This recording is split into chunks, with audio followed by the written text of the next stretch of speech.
It's heartbreaking because I know personally as myself, I have no arrest record. I've done nothing wrong to no one. I mind my business. I take care of my kids. But because the next black man have a record, the next black man don't take care of his kids, the next black man on child support, I look like the guy who's supposed to be that black man, but I'm not that guy.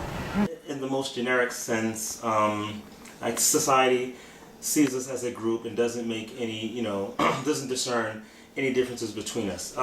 But me personally, I think, in general, I think people look at me a little differently, and I think they look at me differently because of however I present myself. Depending on where I'm at and how I'm dressed, yes, I'm stereotyped at times, and no, I'm not stereotyped at times. I believe that I'm seen as a statistic to society because I've always been matched up upon the next black male when we're all not alike.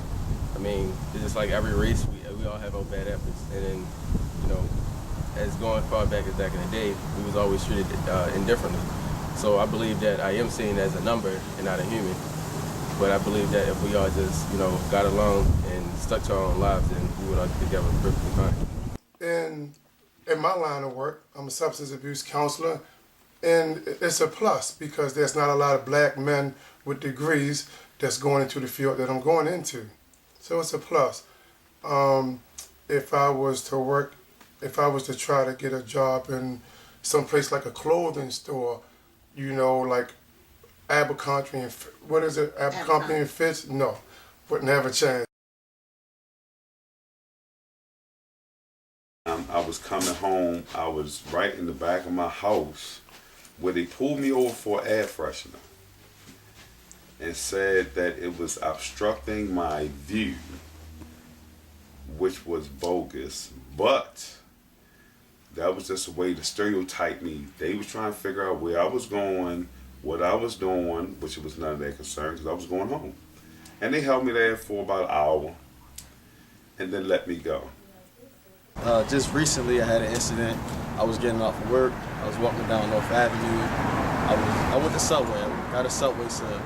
I had this exact black hoodie on, my work uniform. I do security, which I have a shield on my jacket and also my pants. And I was pulled over by the police, Caucasian police, and he illegally searched my pocket and broke my phone.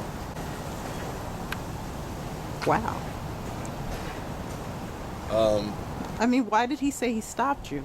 He said I looked suspicious walking down the street with my hoodie on, eating sub on North Avenue. That's it. That's the only cause. That's the only reason he stopped you. That's the only reason he stopped me.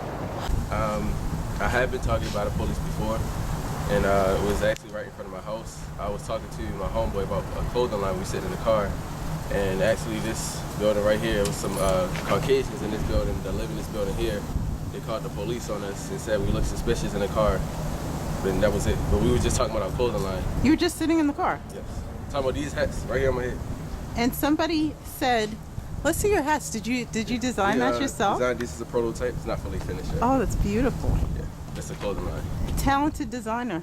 Yeah. And you're just sitting there discussing your business, and because you're black and sitting in the car, somebody called the police on you. Yes. And what happened?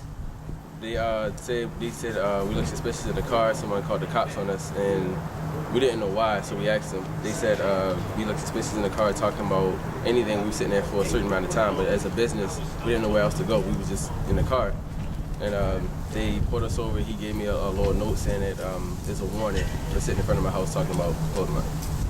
He wrote you a citation for sitting in front of your house. In front of my house. Talking about your clothing in the car, not bothering anybody. Nobody. Wow.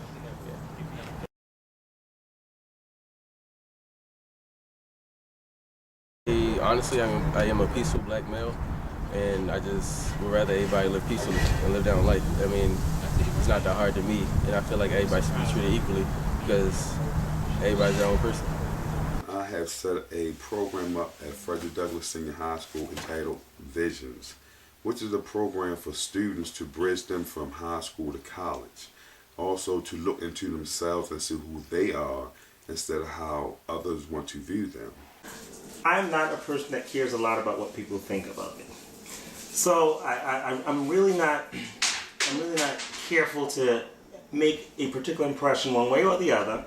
But if for the people that I do know, for the communities that I am part of, I do want them to understand the things that I hold most dear. And those, I guess, would be my membership in my family, my responsibilities to my family, and those for me are the most important thing. While some people may place more emphasis on maybe some of my education or my job, I just look at those as the means to an end.